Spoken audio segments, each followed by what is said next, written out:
여러분, 기독교 복음이 도대체 무엇입니까? 도덕 윤리적으로 선하게 사는 것입니까? 다른 사람에게 해를 끼치지 않고 착하게 사는 것? 깨끗한 부자가 되어서 가난한 사람들을 돕는 것? 우리 사회의 정의와 공정을 실현해가며 사는 것? 아니, 지역사회를 섬기며 사는 것? 안타깝게도 이렇게 생각하는 신자유주의 기독교 가르침이 우리 안에 지금 전파되고 있다는 거예요. 이런 내용들이 마치 기독교가 고수해야 될 복음이고 그대로 여겨지고 또 성도들은 그렇게 반응하며 살고 있는 시대가 되었습니다. 저마다 자신들만의 가르침을 복음이라고 포장을 해서 성경적 복음이 이제는 무엇인지도 분간하기 어려운 처지에 몰렸습니다. 여러분, 기독교의 복음은 불신자들을 교회 안으로 끌어들이기 위한 방편도 아니고 교회 안의 사람들을 친절하고 착하고 선하게 만드는 그런 의도도 없습니다. 복음은 기독교의 정수예요. 복음은 기독교의 핵심입니다. 기독교에는 우리가 알아야 될 수많은 교리와 진리들이 있지만 그 중에서도 단 하나, 이 복음만이 유일한 구원 메시지입니다. 복음은 우리가 예수를 믿기 시작하면서부터 죽을 때까지 우리 삶 전체에 걸쳐서 알고 깨닫고 갱신시켜가야 될 메시지이면서 동시에 우리가 살아가는 삶의 현장에서 누구에게든지 선포해야 될 메시지가 또한 복음입니다. 아무런 구원의 소망도 없는 죄인들을 위해 하나님께서 이 예수 그리스도라는 구원의 길을 내시고 값없이 구원을 우리에게 선물로 주셨다라고 하는 이 순전한 복음, 이 순전한 복음은 도대체 지금 어디로 사라져가고 있는 것입니까? 여러분, 예수 그리스도의 순전한 복음이 선포될 때 사람들은 회심하고 영원한 생명을 얻게 되는 것이고, 그리고 복음을 들은 그 자신이 받은 구원의 은혜에 감사해서 하나님께 영광을 돌리게 되는 거예요. 하나님은 우리 시대에 간절히 바라는 것이 있다면 교회와 성도들이 왜곡된 복음의 진리에서 풀려나기를 원하십니다. 그리고 그리스도께서 우리를 위해서 이루신 이 구원의 복음 진리를 담대하게 선포하기를 원해요. 그러할 때 생명의 역사가 흘러갈 것이고 생명이 살아나는 것들을 보면서 하나님은 복음의 역사를 바라보고 영광을 받으시기를 원하십니다. 바울은 고린도에게 보내는 첫 번째 편지, 오늘 고린도 전서를 보는데요, 15장에서 복음이 무엇인지를 아주 간단하게, 그렇지만 아주 정확하게 몇 마디로 소개를 합니다. 아마 어느 신학자가 오고 어느 목회자가, 설교자가 온다고 해도 이것보다 더 쉽게 복음을 설교하고 설명하지는 못할 것이다라는 생각이 듭니다. 한번 1절을 볼까요? 1절입니다.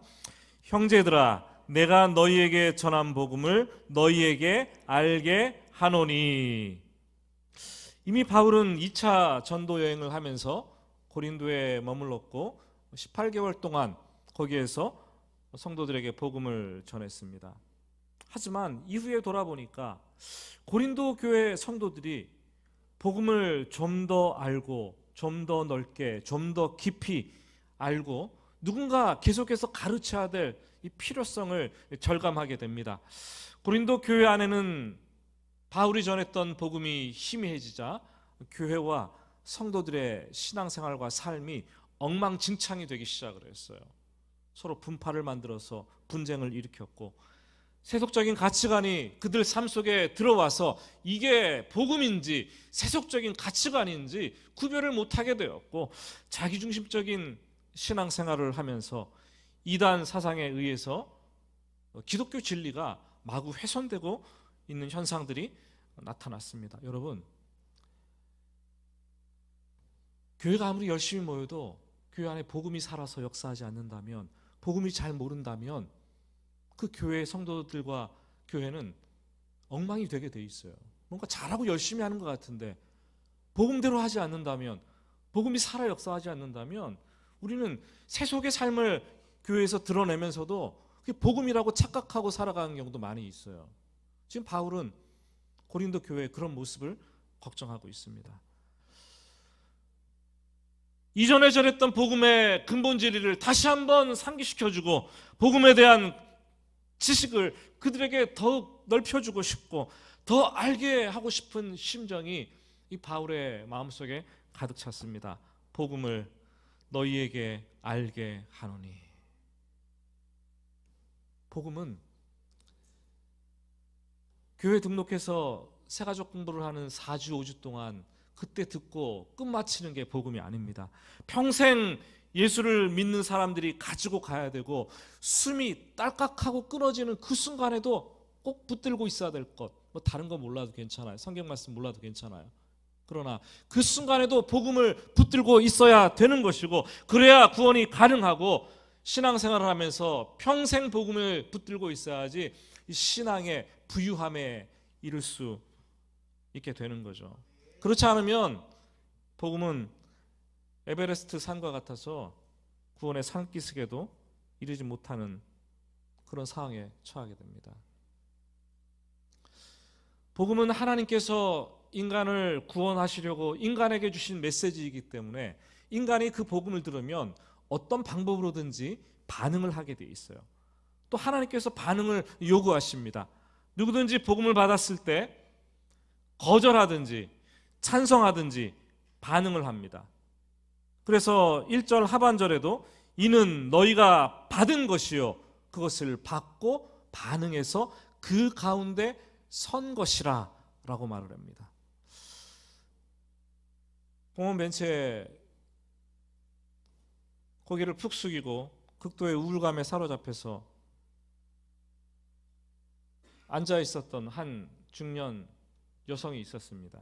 지나가다가 조심스럽게 지나갈까 말까 고민을 했어요. 그러다가 좀 얘기 좀 나누면 좋겠다라는 감동을 주시길래 이 얘기를 나누었죠. 옆자리에 앉아도 되겠습니까? 묻고 얘기를 하는데 주저주저 하다가 그분이 얘기하는데 백혈병 진단을 받았어요. 백혈병 진단을 받고 더 이상 살 소망이 없다라고 생각하고 또 그 와중에 이 자식들이 2가정이 있었는데 2가정이 다 이혼을 하고 가정 해체가 되었어요. 자기 몸도 그렇고 자기의 지금 상황들도 그렇고 어디에 세상에 소망을 둘 게 하나가 없다고 말을 했습니다. 죽음의 문턱에 서서 죽어야 되나 말아야 되나 어떻게 해야 되나 고개를 떨구고 인생의 비관을 곱씹고 있었어요. 그분을 위로하며 복음을 전했습니다. 한참을 듣다가 그 좋으신 예수님, 우리를 살리신 예수님, 그분을 영접하시겠느냐라고 물었어요. 지금도 그 순간이 잊혀지지 않는데 그때 그녀의 눈을 바라보았는데 이 눈에 검정 눈동자가 막 흔들리고 있었어요. 막 요동치는 것을 느꼈습니다. 그러다가 됐어요. 그러면서 자리에서 벌떡 일어나서 황급히 어디론가 사라지는 것을 봤어요. 참 안타까운 시간이었습니다. 또 한 분 건국대 사회학과 교수로 오랫동안 봉직하다가 은퇴하고 76세가 되신 분이었어요. 유교 사상에 똘똘 뭉쳐있고 정말 비록 병을 얻고 병원에 입원해 있지만 기력도 강건하고 성깔도 대단하신 분이라고 들었어요. 병실 문을 열고 부담스러운 마음을 가지고 드르륵 불고 들어갔습니다. 무슨 말부터 꺼낼까 하다가 하나님께서 지혜를 주셔서 늙음하게 예수를 영접한 이어령 씨, 다 아시잖아요. 우리 시대의 지성이라고 하는 이어령 씨를 예를 들면서 평생 무신론자였지만 말년에 예수를 믿고 이렇게 살아간다라는 얘기를 접촉점으로 삼아서 복음을 전했습니다. 금방 그런데 마음 문이 활짝 열려더니 눈시울이 붉어지고 눈물이 뚝뚝 떨어지는 거예요. 그 예배를 드리자고 해서 예배도 드리고 예수님을 영접했습니다. 복음을 듣고서 완전히 마음이 무장해제되는 그런 순간이었죠. 여러분, 복음은 전해야 되는 것이고, 복음을 전하면 복음이 들려지는 것이고, 복음이 들려지면 누구든지 복음에 반응하게 되어 있어요. 거절할 것인가, 찬성할 것인가. 구원은 하나님께서 이루어 놓으신 은혜의 복음을 받아들일 때 임하게 되는 거죠. 바울은 이것은 너희가 받은 것이요, 이미 받았다라고 얘기했어요. 우리는 그런 복음을 받고 이 자리에 서 있고 하나님의 백성이 된 것이에요. 이 받다라는 말 속에는 굉장히 신학적인 모순이 되는 두 가지 의미가 들어있어요. 하나는 받았다는 것이고 또 다른 하나는 거절한다라는 뜻이에요. 무슨 말입니까? 복음을 받을 때 우리는 복음을 받는 것이고 동시에 다른 하나, 세상을 거절하는 거죠. 복음을 받아들이는 것은 곧 세상을 거부하는 것입니다. 그렇다면 복음을 받아들이는 것은 이제까지 세상 속에서 세상을 즐기면서 정신없이 살아온 사람들에게는 인생의 대변혁이에요. Great Changing이에요. 세상 속에서 세상을 버타며 살아왔는데 복음을 받았으니까 이제 그 세상을 거부하는 거예요. 다른 세계로 옮겨지는 거죠. 엄청난 대변혁이 일어나는 거예요. 인생이 개혁되는 거죠. 혁명되는 거죠. 참 어려운 일이죠.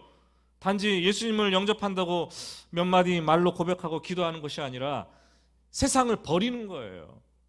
날 구원하신 예수를 전폭적으로 수용하는 것이고 그분을 주인으로 삼는 거예요. 이전에는 세상을 속해서 세상을 주인으로 삼았는데 이제 주인을 갈아타는 거예요. 주인을 예수로 섬기는 거예요. 그분만이 내 인생의 유일한 구세주이며 구원주이며 그분만이 나를 살리시고 나를 하나님 나라로 인도하시는 분이라는 사실을 믿고 인정하고 신뢰하기로 작정하는 거예요. 여러분, 우리가 사는 세상은 그렇게 하면 안 된다고 얘기해요. 절대주의가 아니라 상대주의를 추구하는 게 우리가 사는 세상이에요. 그래서 이것을 하면서도 그것만 붙잡지 말고 이게 안 됐을 때 이렇게 빠져나갈 수 있는 비상구 엑시트를 만들어 놓고 대책을 세우라고 말하는 게 세상입니다. 뭐 투자를 할 때도 이거 하나만 올인해서 투자하지 말고 분산해서 투자하라고 얘기를 하잖아요. 그리고 이미 그 다리를 건넜으면 그 다리를 등 뒤에 있는 다리를 폭파시키지 말라는 거예요. 왜냐하면 돌아갈지도 모르니까. 이게 세상 사람들의 논리가 아닙니까, 여러분? 그렇게 안 하면 지극히 어리석은 사람이라고 얘기를 해요. 그런데 복음을 믿고 예수님께 돌아선 사람들은 돌아갈 다리가 없는 사람들이에요. 비상구를 따로 마련해 두지 않는 사람들이에요. 오직 내가 붙잡은 이 예수 그리스도 이 복음 진리가 나를 살리고 이게 나를 구원하는 유일한 길이라는 사실을 믿고 다른 것을 세상을 거부하고 세상을 추구하지 않는 사람들이 바로 저와 여러분들입니다. 그래서 기독교 신앙은 철저하게 배타적입니다. 철저하게 독단적입니다. 진정으로 복음을 받아들이면 구원에 다른 대안은 두지 않아요. 삶의 최우선 순위로 예수님을 두고 자기 중심성을 버리고 세상 다른 것에 자기 영혼을 팔지 않고 하나님만 바라보고 살아갈 수밖에 없습니다. 신앙생활을 하는데 예배에 들쭉날쭉 나오고 집사라는 직분을 받았는데 참 연말이 되니까 제가 고민이 있어요. 이분이 이렇게 교회를 안 나오는데 집사를 줘야 되나 말아야 되나? 여러분, 뭐 이게 단순한 문제 같죠? 또 집사 직분을 안 주면 또 창피해서 또 교회를 안 나오시는 분들이 많아요. 그러면 이분을 집사를 줘서 교회를 나오게 해야 되나? 아니면 1년에 몇 번 교회를 나오시는데 이거 반도 못 나오시는데 이거 직분을 줘서 위로하고 달래서 교회를 나오게 해야 되나? 저는 그런 고민을 하면서 제가 참 한심한 목사라고 느껴지는 거예요. 때로는 이렇게밖에 참. 여러분, 제가 언젠가 신앙 상담을 하기 위해서 어떤 여집사님과 대화를 했어요. 주일 예배를 직분을 받았는데 빠지고 잘 나오지 않아요. 신앙생활 안 하는 것도 아닌데 잊혀질만 할 때쯤 되면 나오고 잊혀질만 할 때쯤 교회 나와서 예배드리고 그러는 거예요. 그래서 이 얘기를 했어요. 집사님, 이제 연말도 다 지나가고 신앙생활을 좀 열심히 해봅시다. 무엇보다도 주일 예배 출석하는 게 신앙생활의 근본인데 이거 집사님이 안 되면 어떻게 하십니까? 그랬더니 그분이 그런 얘기를 했어요. 네, 저도 그러고 싶은데 남편이 적당히 믿으래요. 적당히 한 발은 교회에 들여놓고 한 발은 빼고 있으래요. 그래서 언제든지 자기가 콜 그러면은 교회에 들여놓은 발을 이렇게 쑥 빼가지고 나오라는 거예요. 그래가지고 전심으로 이 교회 신앙생활 올인을 하지 못하고 있다라고 얘기를 하는 걸 들었습니다. 여러분, 그거는 제 생각에 그래요. 구원받지 못한 사람인 거죠. 그렇게 예수 믿어서 복음은 전적으로 예수님께 돌아서는 것이고 세상을 거절하는 것인데 그 사람이 복음을 받았다고 할 수 있을까요? 제 짧은 생각인지 모르겠지만 저는 그렇지 않을 것 같다는 생각이 드는 거예요.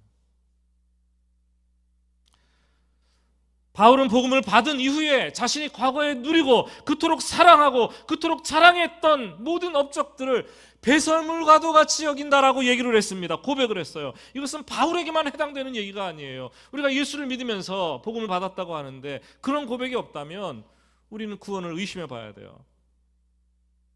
분명한 것은 예수를 믿는다고 하면서도 복음의 이러한 배타성, 복음의 위험성, 복음을 받아들이면 위험한 거예요. 세상에서 위험성을 제대로 이해하지 못한 사람은 복음을 받았다고 할 수 없습니다. 아직까지 구원받지 못할 사람일 가능성이 크죠. 복음은 처음 예수를 믿을 때 몇 마디 말로 예수를 믿겠다, 나의 구주십니다라고 입으로 고백한다고 복음이 나에게 다 온 것은 아니에요. 평생 복음을 살아내야 되는 거죠. 계속해서 예수 그리스도의 십자가 복음을 내 삶 속에서 갱신하고 경험해야 되고 그분 안에서 만족을 찾고 그분과 한시라도 떨어질 수 없다라는 그 마음이 마음속에 열렬하게 있어야지 복음이 내 속에 살아있는 거 아니겠습니까? 오늘 12월 달 첫 주를 맞이하는데 연말이 되었는데 여러분 예수님에 대한 사랑과 열정이 얼만큼 있으십니까? 복음이 불씨가 꺼지진 않았어요. 진짜로 복음을 맛보고 체험한 사람들은 복음의 불씨를 계속 이어가는 거예요. 때로는 조금 사그라들기도 하겠지만 사그라들 때마다 복음을 불길을 불같이 일으켜내는 사람들이에요. 호수 하나 여러분 작은 돌멩이 하나를 탁 던져봅시다. 그러면 잔잔했던 호수가 파장이 일어나면서 이렇게 퍼져가는 것을 보게 돼요. 복음은 그런 거예요. 세상에서 우리가 잘 살았지 모르겠지만 복음이 우리 심령에 탁 던져지면은 이 파장이 일어나게 돼 있어요. 파장이 일어나서 우리 삶의 모든 구석구석 후미진 곳까지도 다 영향력을 끼치면서 가게 되어 있어요. 복음의 영향력은 그런 것이죠. 2021년 12월 5일 오늘 복음이 여러분들에게 어떤 의미로 다가오고 있습니까? 어떻게 여러분들의 삶에 영향을 끼치고 있습니까? 오늘 1절 말씀은 복음을 받아들일 뿐만 아니라 그 가운데 그 안에 서야 한다라고 얘기를 합니다. 복음을 들은 후 그리스도와 밀접한 관계를 맺으면서 그분을 신뢰하는 믿음 안에 그분을 사랑하는 사랑 안에 서 있어야 한다라는 뜻이죠. 그래야지 흔들리지 않는다라는 거예요. 신앙은. 주님께서도 요한복음 15장에서 포도나무 비유를 말씀하시면서 우리가 주님 안에 있기만 하면 주님도 우리 안에 있으시겠다라고 말씀해 주셨어요. 가지가 포도나무 원줄기에 붙어 있는 것처럼 우리가 원줄기 되는 예수님께 붙어 있어야지 그로부터 영양분을 계속해서 공급받고 살 수 있다라고 말씀을 하셨습니다. 여러분, 예수 믿으면서 복음을 받아들이면 그 다음부터의 삶은 내가 내 안에 예수님이 계시는 것이고 예수님이 내 안에 계시는 것이고 내가 예수님 안에 거하는 삶이에요. 그게 뭡니까? 신학적인 용어로 연합이라고 얘기합니다. 연합, 하나됨. 우리가 예수를 믿고 복음을 받아들인 뒤에 영접했다고 하면서 교회에 들어와서 세례를 받게 되죠. 세례를 받아요. 여러분도 대부분 세례를 받았을 것이라고 생각해 되는데, 세례를 많은 성도님들이 이게 교인이 되는 통과 의례 중에 하나라고 생각을 하는 경향이 있어요. 정말로 참 안타까운 사실이죠. 뭐 좀 더 알면은 죄를 씻는 어떤 상징적인 행위라고 생각하시는 분들도 많이 있습니다. 그러나 더 중요한 개념이 있어요. 뭐냐 하면 연합이라는 거예요. 연합. 그리스도와 하나됨, 연합. 원래 세례가 우리가 지금 간편하게 물로 장로교에서는 이렇게 세수를 하지만 원래는 침례가 아니었습니까? 물속에 사람을 완전히 잠겼다가 물속으로부터 다시 일으켜내는 것이 침례가 아니에요. 물속에 푹 잠겼다는 것은 내가 죽었다는 거예요. 죽었다는 거. 물속에 다시 일으켜 세움을 받는 것은 내가 다시 살아났다라는 거죠. 주님께서 십자가에 죽을 때 나도 주님과 함께 죽었고, 주님께서 십자가에서 죽으시고 부활의 죽음의 권세를 깨뜨리고 다시 살아났을 때 나도 주님과 함께 살아났다는 것, 그것이 주님과의 연합이죠. 우리가 물세례를 받을 때 그것을 상징하는 의미가 가장 핵심적인 세례의 의미라는 거예요. 실제로 성령께서 우리가 예수를 영접하고 복음을 받아들이면 예수의 죽으심과 예수의 부활이 내가 지금 경험하지 않았지만, 2000년 전에 경험하지 않았지만 내가 경험한 사건으로 초자연적인 영혼의 변화를 통해서 역사하심으로 말미암아 일으켜 바꾸어 놓으시는 사건이에요. 예수의 십자가 사건과 예수의 부활 사건을 우리가 복음을 받아들이는 그 순간 우리 영혼의 어플리케이션, 적용시키는 사건, 그것이 바로 우리의 구원 사건이에요. 그것이 또한 성령 세례예요. 물 세례 받았다고 구원 받습니까? 그럼 다 바뀌어요? 물 세례에 집착하지 마시기 바랍니다. 하나님 앞에서 증거하시는 거고 성령 안에서 성령 성도들에게 공포하는 것이지 상징적인 행위지, 복음을 정말로 받아들이고 예수의 복음을 죽으심과 부활을 받아들이고 그것을 믿을 때 우리 안에 영혼의 성령께서 인치시는 놀라운 변화가 바로 성령 세례고, 그것을 받은 사람들이 구원을 받은 사람들입니다. 그래서 1절은 너희가 받은 것이요 그 가운데 서 있어라 얘기를 합니다. 어떤 사람은 예수를 믿고도 예수님 안에 서 있는 것, 거하는 것 좀 지겹게 생각합니다. 아니, 예수를 믿었는데 이것도 해야 되고 저것도 매야 되고 속박받고 구속받고, 예수 믿는 게 왜 이렇게 단조롭고 재미없냐.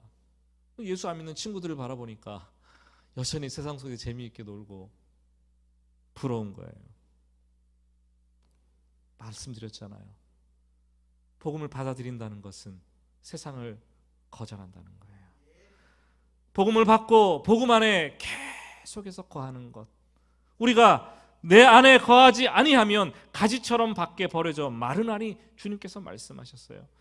예수님 안에 우리가 복음을 받았지만 복음 안에 거하지 않으면 우리는 잘라놓은 가지처럼 말라서 마르고 비틀어져서 메마른 땅을 걸어갈 수밖에 없어요. 영적 공급이 끊어지는 존재들이에요. 신앙생활은 복음을 듣는 것도 중요하지만 복음을 듣고 나서 여전히 복음 안에 서 있는 것, 그것이 너무나 중요합니다. 우리 주위를 보면은 복음으로 시작했지만 율법으로 끝나는 사람들이 있고, 복음으로 시작을 했지만 기복주의에 덫에 걸려가지고 복음이 다 사라진 사람들이 너무나 많이 있어요. 여러분, 참된 신앙생활은 오직 복음을 듣고 복음 안에 서 있는 것이고, 복음이 내 안에서 역사해서 내 안에 영양분을 공급해서 생명이 살아나는 것, 그게 복음적인 삶인 거죠. 오늘 2절 말씀은 또한 이렇게 얘기합니다. 너희가 만일 내가 전한 그 말을 굳게 지키고 헛되이 믿지 아니하였으면 그로 말미암아 구원을 받으리라. 내가 전한 그 말은 복음이죠.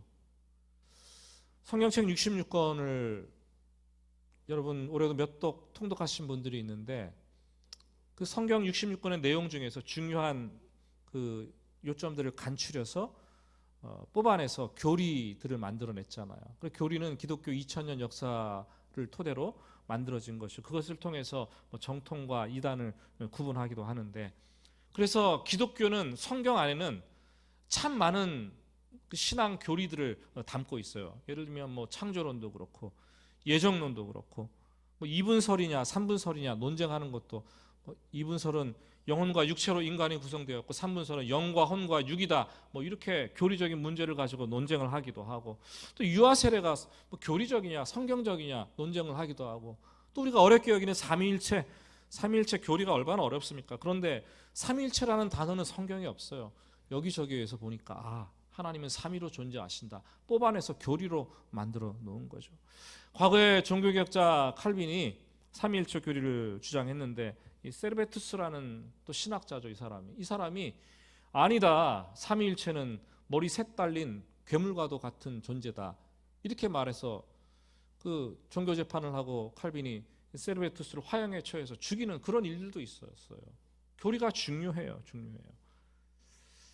한 가지 교리만 강조하고 나머지 교리를 무시하고 소홀히 여기거나 등한시하면 우리 기독교는 심각한 오류에 빠질 수도 있어요. 그래서 사이비가 나오고 이단이 나오고 그렇게 되는 거잖아요.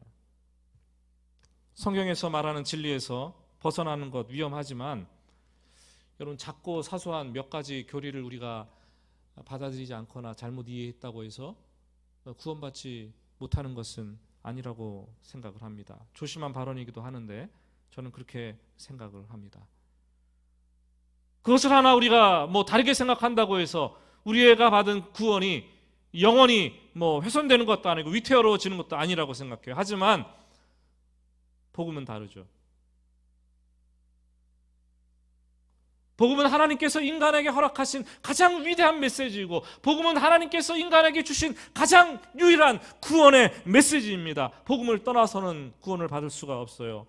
그것으로 말미암아 복음 때문에 구원을 받습니다. 복음은 아무리 강조해도 지나치지 않고, 우리가 다른 것은 몰라도 이것만큼은 굳게 잡고 있어야 되는 게 바로 복음 아닙니까? 만일 복음을 잘못 이해하고 있으면 모든 것이 다 끝장나는 거예요. 신앙의 연수가 수십 년 돼도 이 복음을 잃어버리면 다 끝난 것이죠. 많은 신앙인들을 볼 때 처음에는 복음으로 시작해서 잘 가는 것 같은데, 아니 저 사람 저거 왜 저러지 그렇게 생각이 드는 사람들이 있잖아요. 여러분, 시작은 쉬운데 끝은 어려워요. 모든 것이 입문은 쉬운데 끝까지 완주해서 완성시키기는 어려운 거예요. 등산도 쉽죠. 근데 올라가면서 정상까지 갈까 말까 계속해서 갈등을 하는 거예요. 산 정상에 두 발을 딛고 서는 것, 모든 사람이 다 하는 거 아니에요. 다 산을 올라가지만 일부분 사람들만 정상에 발을 딛고 서는 거죠. 끝까지 굳게 복음의 말씀을 붙들고 지키지 못하면 바울은 오늘 2절 말씀에서 헛된 믿음이라고 얘기를 합니다. 헛된 믿음.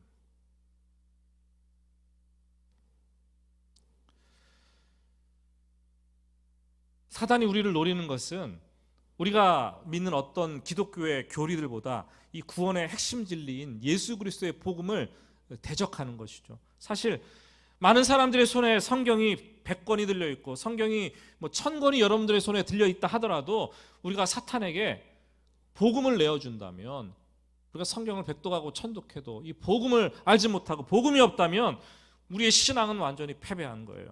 바울은 그런 얘기를 했어요. 내게는 우리 주 예수 그리스도의 십자가 외에는 결코 자랑할 것이 없나니 오직 십자가의 복음만 붙들고 자랑하겠다라고 얘기를 합니다. 복음이 없는 성경, 복음이 없는 진리, 복음이 없는 신앙생활, 복음이 없는 기독교는 알맹이가 없는 빈 껍데기에 불과한 거예요. 그러므로 그리스도인들은 복음을 받아야 할 뿐만 아니라 복음 안에 서 있어야 되고, 복음을 굳게 끝까지 지켜내야 합니다. 그렇다면 우리가 받은 이 복음이 무엇입니까?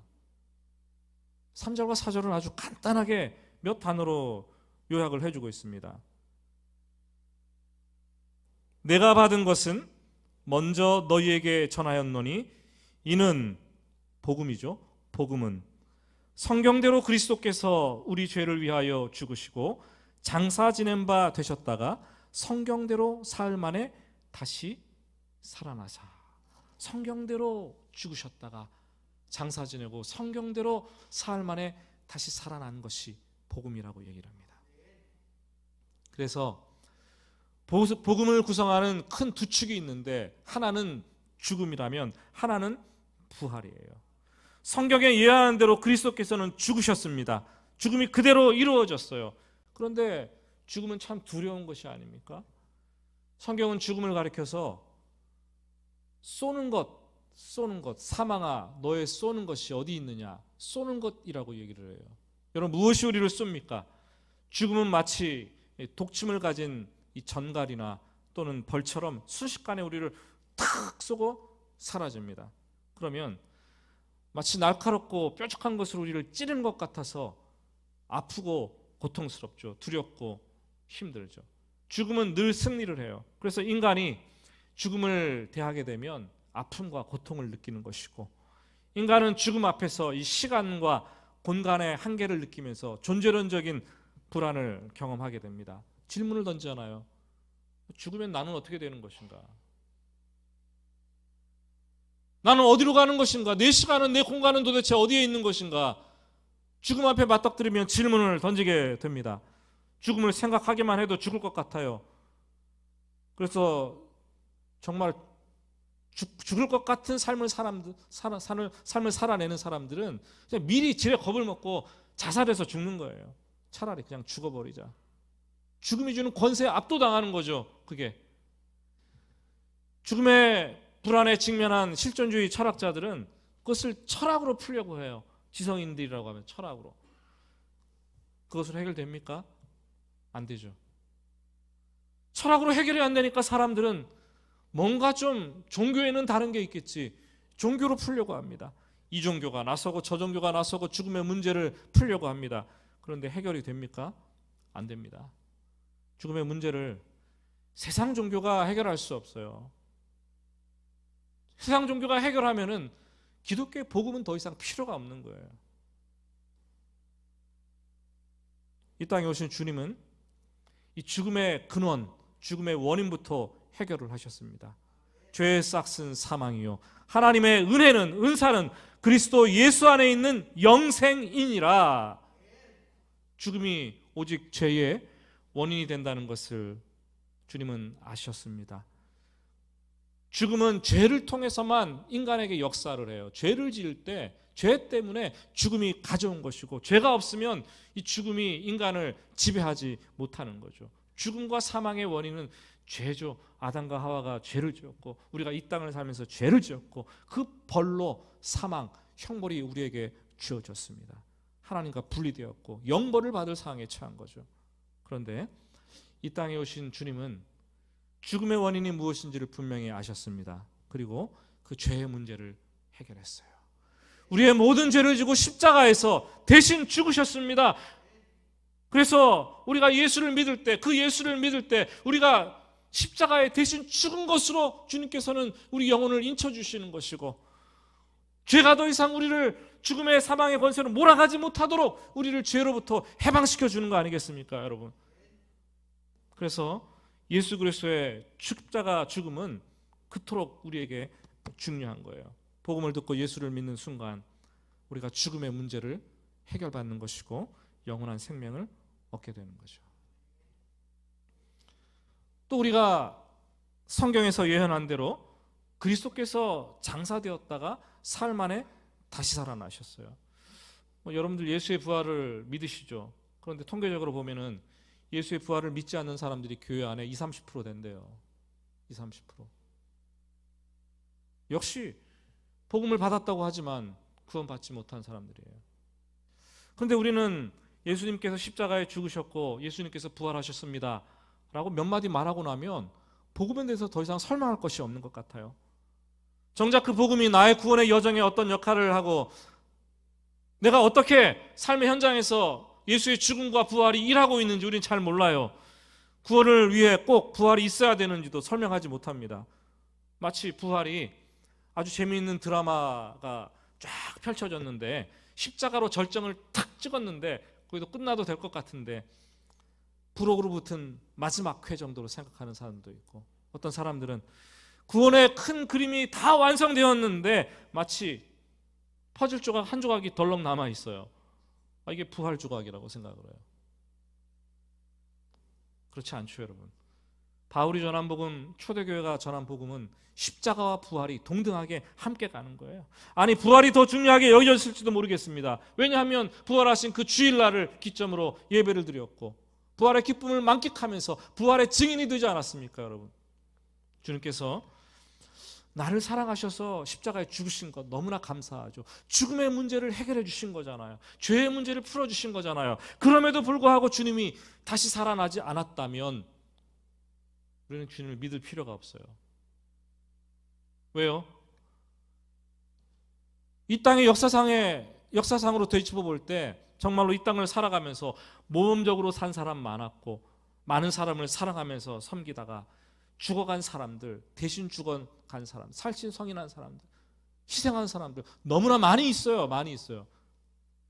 하지만 다시 살아난 사람은 아무도 없어요. 오직 예수님만 다시 살아나셔서 성경은 부활의 첫 열매가 되었다고 얘기를 합니다.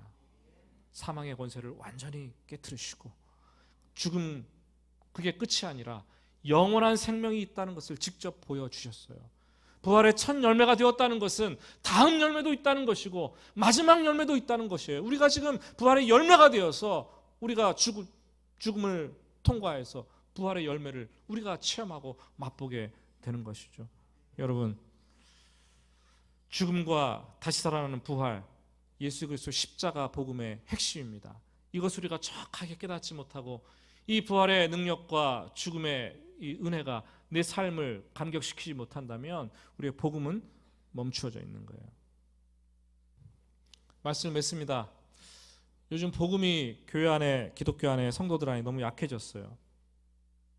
말씀드린 것처럼 예수님이 나를 위해서 죽으셨고 내가 그것을 믿어서 구원받습니다 라고 말하면 더 이상 할 말이 없어요.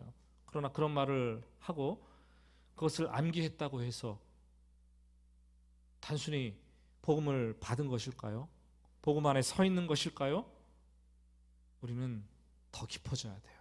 더 깊어져야 돼요.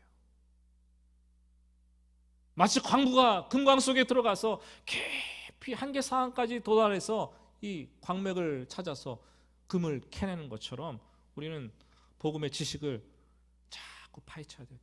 깊이 들어가야 돼요. 복음이 회복되고 복음의 부유함이 뭔지 우리는 깨달아야 돼요. 사로잡게 해야 돼요. 그래야지 영혼이 살아납니다. 그렇게 신앙생활 하시기를 바랍니다. 오늘 말씀은 복음의 서론이라면 다음 주일부터 본론으로 들어가서 12월 한 달 동안 원색적인 복음에 대해서 설교를 하려고 합니다. 12월 한 달 동안 신앙이 많이 이렇게 쳐져 있을 텐데 여러분들 신앙이 복음으로 갱신되고 교회가 신앙으로 복음으로 갱신되고 생명이 살아나는 놀라운 은혜들이 우리 교회 안에 있어지기를, 여러분 삶 가운데 있어지기를 예수님의 이름으로 축복합니다. 우리 같이 찬송하고 기도하겠습니다.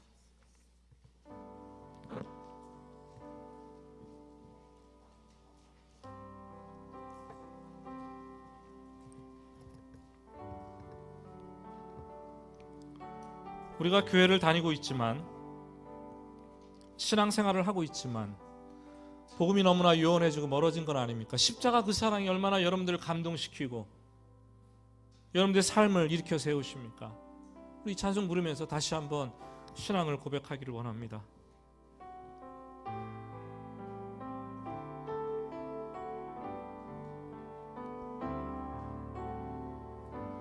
십자가 그 사랑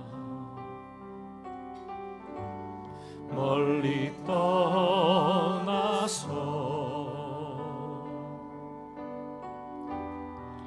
무너진 나의 삶 속에 잊혀진 주네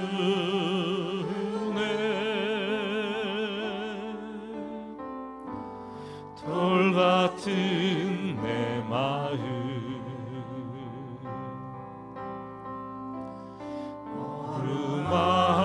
어루만치사 다시 일으켜 세우신 주를 사랑합니다. 주 나를 보호하시고 날 붙드시리. 나는 외롭고 존귀한 주님의 자녀라.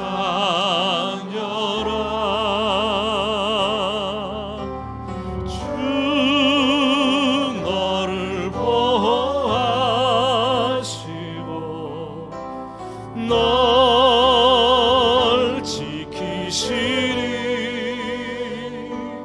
너는 외롭고 존귀한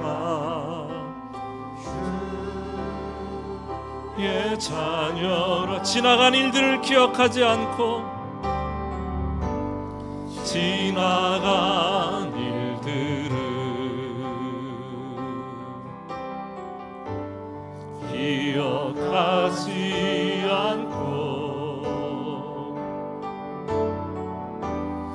이전에 행한 모든 일 생각지 않으리. 사막의 강물과 길을 내시는 주, 내 안에 새 일 행하실 주만 바라보리라. 일 행하실 주만 바라보. 주 나를 보호하시고 나를 붙드사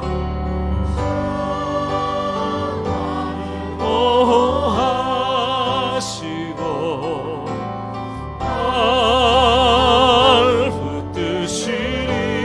나는 보배롭고 존귀한 주님의 자녀라.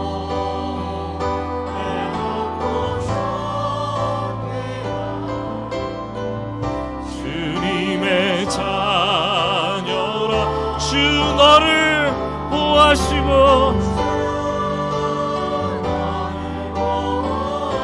주 너를 붙드시리.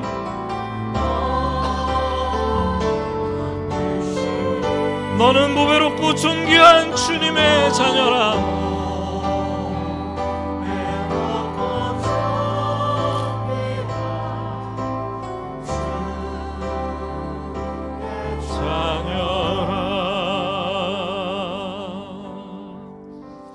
여러분, 우리는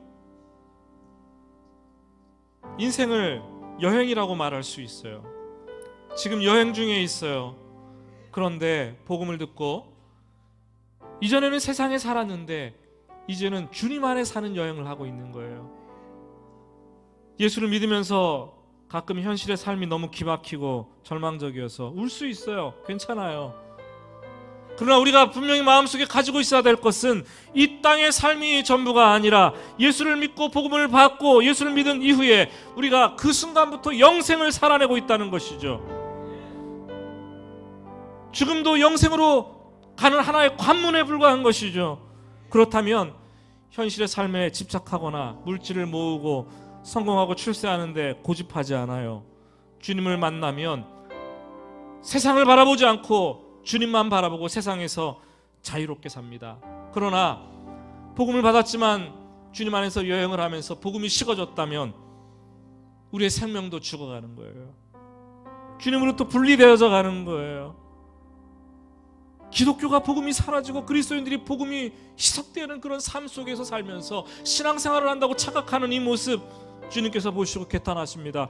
복음의 능력을 잃어버린 교회, 복음을 잃어버려서 우는 성도들, 하나님 그들을 원하십니다. 주여, 내가 십자가 복음과 부활의 능력을 다시 한번 찾고 나에게 가져오기를 원합니다. 주여, 긍휼히 여겨 주시옵소서. 불쌍히 여겨 주시옵소서. 다시 복음을 듣게 하여 주시옵소서. 다시 복음이 내 인생 가운데 일하게 하여 주시옵소서. 우리 주님의 이름을 부르고 같이 합심해서 기도하겠습니다.